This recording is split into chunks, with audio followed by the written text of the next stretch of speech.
18 players of the national soccer squad, 5 officials, a journalist and crew died on Tuesday night in a plane crash 2 kilometers off the coast of Gabon. The national team was on its way to Senegal for a Group B World Cup qualifiers tie in Dakar. It was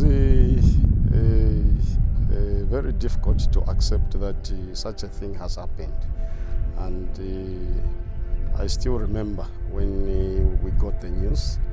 I was keeping one boy at home when I was still staying at Changala in Ndeke.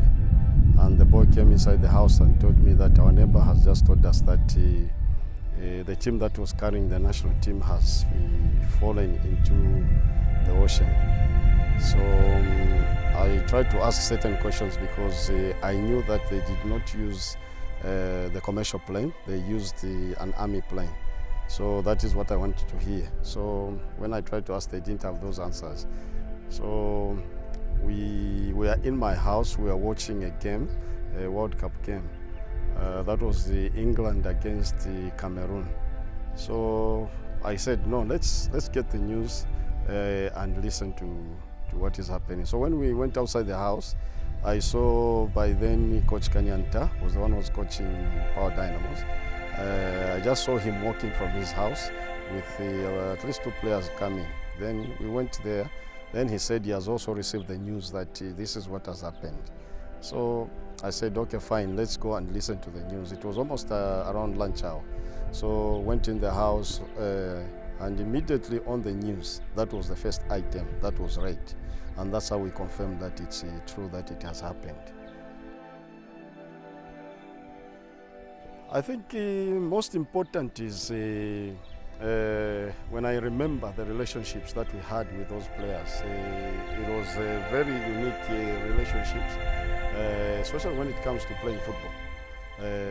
You talk a lot about football, and also you would help each other, trying to talk about weaknesses, strengths, and also encouraging each other to work hard. And these are players that had a focus. These are players that knew what they wanted to get out of football. And also, some of them, it went beyond friendship. It was like a family. So there are so many memories that I can talk about. I think the best for me, I think for now, I can only talk about maybe it's important to make that day a day that everyone can remember what happened on that day. And I know that every time the day comes, there's commemoration in Lusaka. But maybe we can go beyond like maybe playing a game that can just make people remember and understand what happened, because I think 30 years is a long time. There are some who don't understand, and to some it cannot mean anything.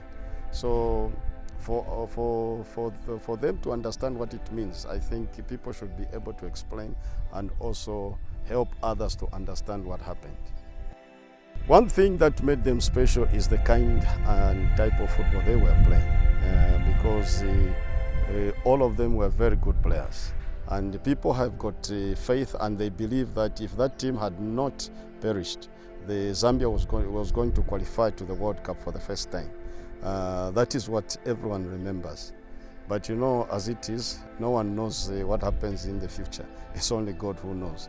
So I think all we can say is that those were sons of Zambia who did great things for the nation.